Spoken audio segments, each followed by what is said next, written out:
Assalamualaikum warahmatullahi wabarakatuh, and a very good day I wish to all of you. Welcome to our monthly forum session. As for today, we will discuss the topic: should vernacular schools be abolished? I'm pretty sure that each of us have our own thoughts and opinions regarding this matter. Before we start, let me introduce our panelists for who joined us today. The first one is specially invited from University Malaya, Professor Siti Najwa Bitimat, Senior Lecturer of Faculty of Law. Our second panelist is Puan Nur Farah Shamin binti Nur Azaman, representing a teacher of SJKC Taman Medan. While the last one is Puan Nur Husna Farisha binti Muhammad, who is an educator as well as human rights activities. Not to forget, I am Nurul Afifa binti Muhammad Fauzi as a representative of UITM Puja Alam and your moderator today.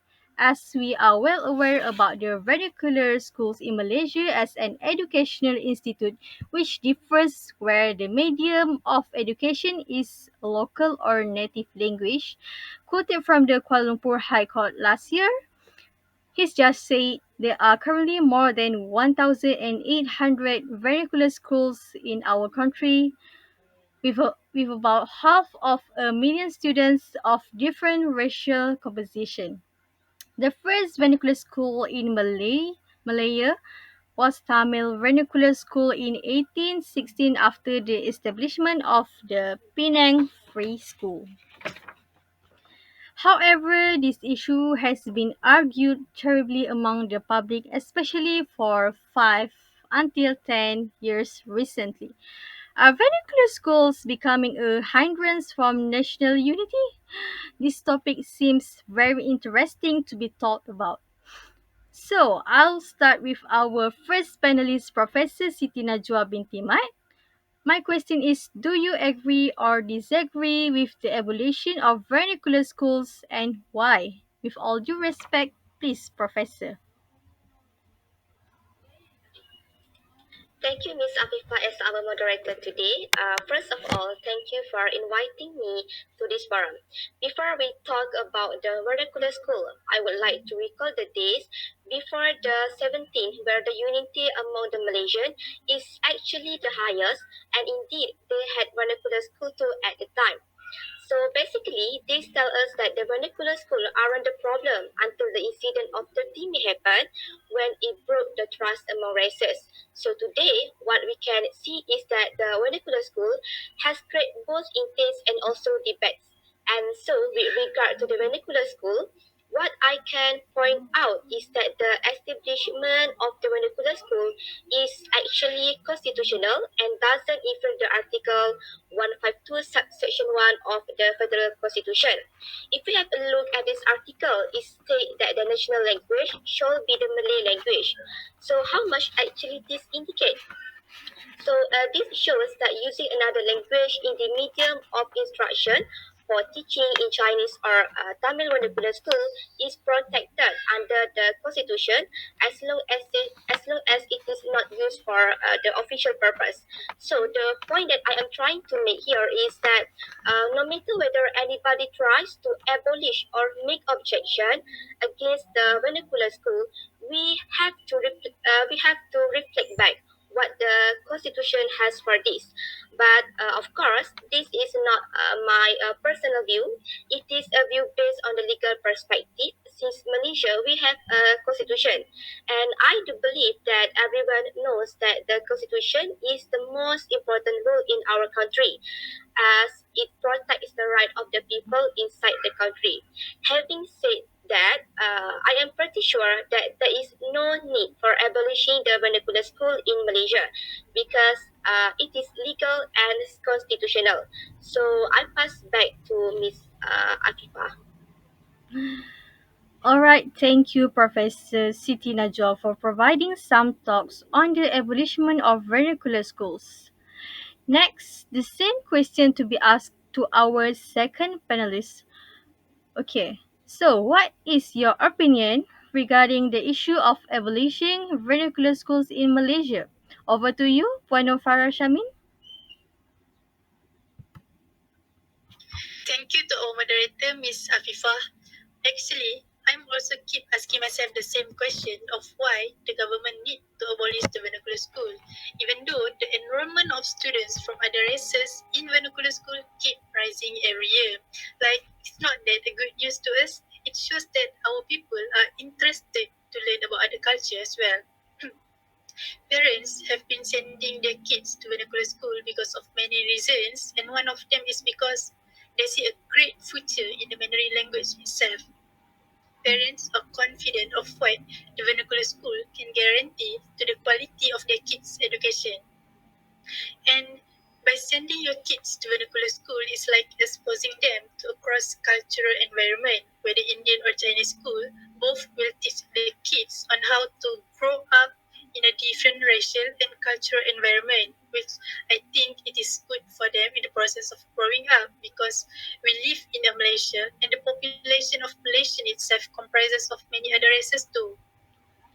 And it should not be a problem if the parents prefer vernacular school more than the national school, as they are the parents and they have the right to do so, as which one is better for their kids' education, for their kids' future. I still don't see any prominent reasons of why we should abolish the vernacular school because as it causes us no harm. But if some people want to point out that vernacular school are the root cause of racism happened in Malaysia, I'm sorry to disagree with you because speaking of my teaching experience since 2011, I rarely stumbled upon any bullying cases happen in vernacular school. In fact, the students here interact with each other very well despite being of different races. But different stories happen in national school. We always heard about bullying cases happens in there. As an educator myself, I still believe that racism or discrimination doesn't come from educational institution. Instead, it is from the kids surrounding because the primary students are too young to be mean unless they are taught to be one. They learn and absorb of how their surroundings behave to the others.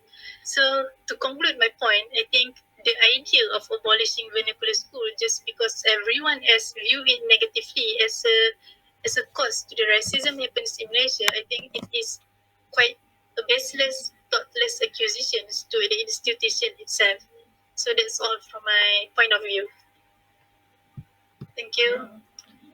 Thank you, Bueno Farshamin. So, our second panelist already enlightened us with some rationality to keep maintaining vernacular schools in Malaysia.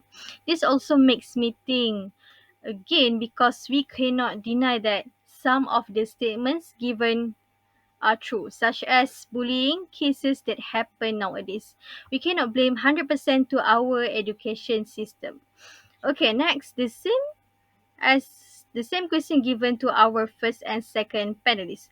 Puan Nur Husna Farisha, would you like to share your point of view regarding this matter? The floor is yours. Alright, Assalamualaikum and good morning. I bid to all the panelists, Puan Najwa and Puan Farah, and also Miss Afifa, our moderator today. So thank you for having me. And as we know, medical schools are those that use languages other than Malay and English as the primary medium of student, eh, primary medium of instruction. They have been using their mother tongue, such as Mandarin, to deliver the lesson. Its existence has always been discussed among our community, and it has never been resolved until now. So some felt they were okay with the existence of the school, but others felt it bad, especially for Malaysia's unity. So, in my opinion, I agree with the statement that private school should be abolished since they contribute the horrible racism in our society. Therefore, the abolition of private school is needed and it will provide us with the following benefits, which is the first one, as students can interact with people of different races. And as we live in a diversity of races in Malaysia, interaction with other races is needed to nurture unity ourselves. And without self-unity, society will be fragmented to live together, then resulting in the downfall of the country. So in my point of view, interaction with other races needs to be done from a young age to give them initial exposure, including the unity that needs in Malaysia development. All students from different races will be learning together, playing together, and growing up together with one heart. So based on the article I have read by Victoria Day, the abolishment of vernacular schools allows primary schools students to interact and bond with Malaysians of different races from a young age. Without this interaction, the individual might be prone to microaggression in the workplace. And when we enter the workforce, we will be working with different races and need to work together. We should not feel awkward or scared with them as we have the same nationality. I think Malaysia are really lucky to have different races in one country. We can learn about their culture and custom without going or immigrating to other countries. Then the second benefit that it could gain is it will remove unnecessary action of political running schools. This action gives too much discrimination towards other type of school in Malaysia. And as an educator, education should be equal and available for all. No need to be favoritism towards one kind of school. All races in Malaysia have the right to attend a school that can provide them a quality of knowledge. Education, education in Malaysia should be excluded from unnecessary action from political parties as education is neutral and sacred. Based on the article I have read by Victoria Tay, in Malaysia, political parties often give donation to specific schools to gain political influence in their voter base. This action can make our education system not valuable as they might buy voters from the action by finding schools they want. And with my stated point, I agree that renewable schools should be abolished. I will pass it back to our moderator, Ms. Afifa. Thank you. All right. Thank you, Panurusna Farisha. Alright, in the first round, I can summarize that each of our panels are having different views on this issue. It's not only about agreeing or disagreeing on the issue, but we're also eager to know the grounds behind all of this. Truly, I'm also learning a lot from our panels today since I'm coming from a national school. But then I think it is not enough if we end our session at this moment. So let's go for the second round. So I'll pass back the floor to Professor Siti Najwa. So we want to know more about the reasons based on your perspective given in the first round. Could you share more with us? Yes, sure, Miss Afifa. Actually, I agree up with certain point given by Miss Farah for not abolishing the vernacular school. But however, there's also another aspect to be considered because we know that there must be pro and cons for any action taken. And on this point, I agree with Miss Usna for need to abolish the vernacular school. First of all, personally speaking, as a lecturer, as what I can see that the conflict that arises in our community today is how many students of non-Malay, which is Chinese and Indian, who cannot speak in Malay. And we can assume that they are all from the vernacular school. How do actually I know this? Because obviously, what we can see is that the majority of Chinese and Indian parents likely enroll their children in Chinese and Tamil vernacular school instead of the national school. Mhm. So, saying this reality, perhaps there is possibility for the students to fail speaking a Malay language. Having said that, I feel so ashamed because most of the foreigners who came to Malaysia to work, they can speak better than the students who are live and originally were born in Malaysia. We can't love our national language if we do not feel that it is ours. So if you are really good netizen, you should know how to speak or write in Malay or Bahasa Malaysia. Honestly, I truly feel like this is partly why our Malay language has failed to thrive where it should. So that is certainly how I see why we have to abolish the vernacular school in phases in order to form a more inclusive education under one roof instead of a separate roof. So I back to Miss Afifa. Yeah, surely it is very frustrating to see that still many Chinese and Indians and others are unable to speak in Bahasa Melayu even though they were born in our country. Something really needs to be done, right? Okay, thank you very much, Professor Siti Najo. I cannot deny that our session today was so insightful. Okay, I'll pass the floor again to Puan Farah Shamin. Okay, my question is, in your perspective, what are the contributions of vernacular schools towards our younger generation since you disagree on the evolution of vernacular school? The floor is yours. Thank you for a very good question from our moderator, Ms. Afifa. In my opinion, vernacular school enhance the competitiveness of our younger generation. Okay, we are seeing this from the future perspective. As we know, Mandarin language is increasingly important nowadays, and I believe that vernacular school will still be relevant even in the future. By sending kids to vernacular school, let them learn about this economic language and teach them how to make friends with people from all other races. We are going to see the difference and many kinds of skills they will develop just by attending vernacular school. Speaking of my experience, as I also studied in the STKC before, I am very thankful that my parents sent me there. This is because the informal role of STKC in giving the students a heavy burden of schoolwork since we were young has accustomed us to a busy daily routine, but in a good way. This is why having a heap of assignments during my university life didn't even mess up my study schedule, as I have been trained to manage my time wisely since I was at a very young age. The students of vernacular schools learn the values of self-disciplines, being organized and systematic more than the national school do. More than the national school do, and this skill would be a life-saving experience for them in the process of growing up with such an effective time management skill to be applied in working and personal life. Moreover, people with proficiency in Mandarin, it makes them easier to communicate and engage with people from all around the world, especially in the world of business.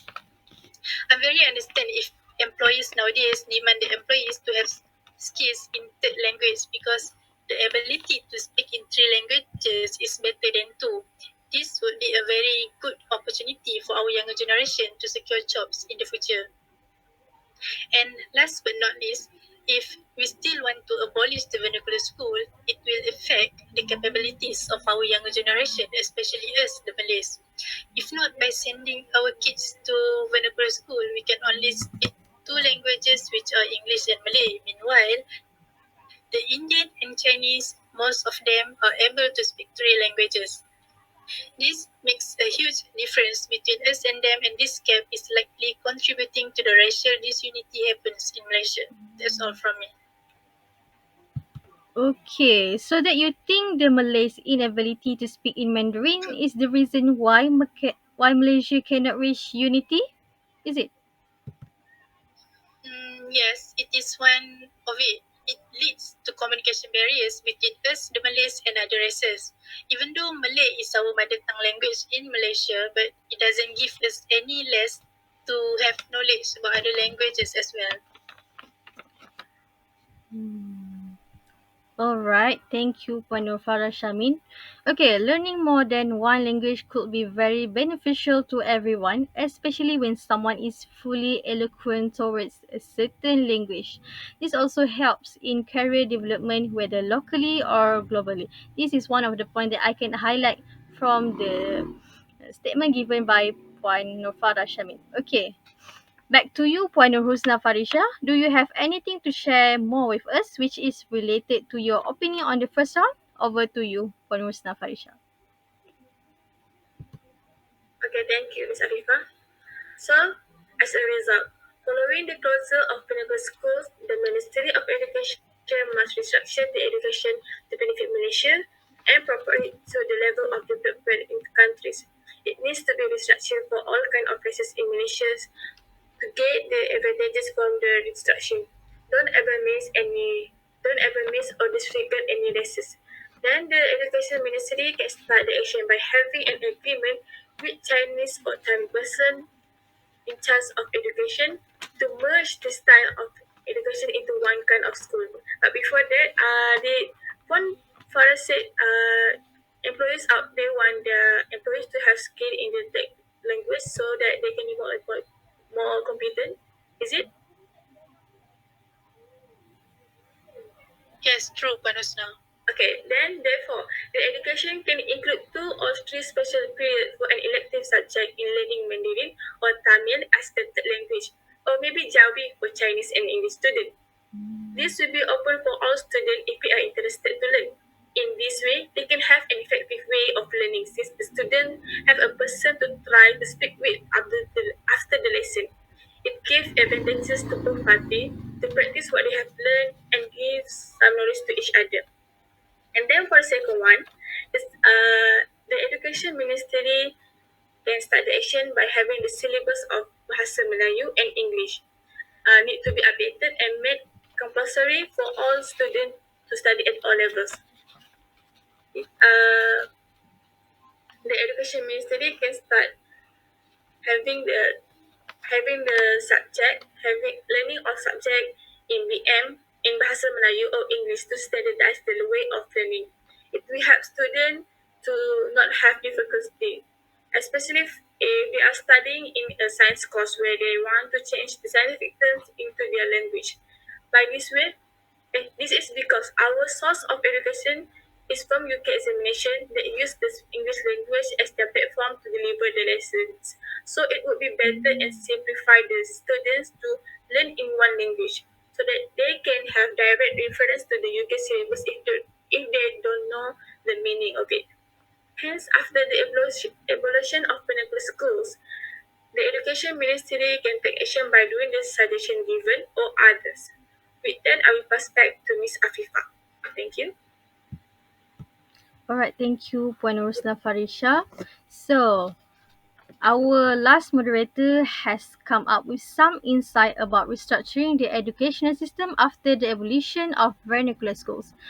We should bear in our mind that education is extremely important to each of us and not specific to a particular race or community. As for this round, we are discussing further about the reality of what happened in Malaysia after the establishment of vernacular schools, and then we are going to discuss on the contributions of vernacular schools toward younger generation, and the last one is about the measure of restructuring and improving our educational system. Okay, so as we provided by our panelists today within these two rounds, we can sum up that the evolution of vernacular schools is substantially a big issue in Malaysia. Each of the parties involved ought to take into consideration on various aspects since it is related to our educational interests. Moreover, our students today are going to be a leader in our country in the future. So, education will play a huge role throughout their life. Always hope for the best in our country and the future. Okay. Special thanks to our panelists that willingly spend their time sitting together and discussing in our monthly forum. Thank you so much to our audience for your participation today. Till we meet again in the future, inshallah. Thank you very much. Assalamualaikum warahmatullahi wabarakatuh.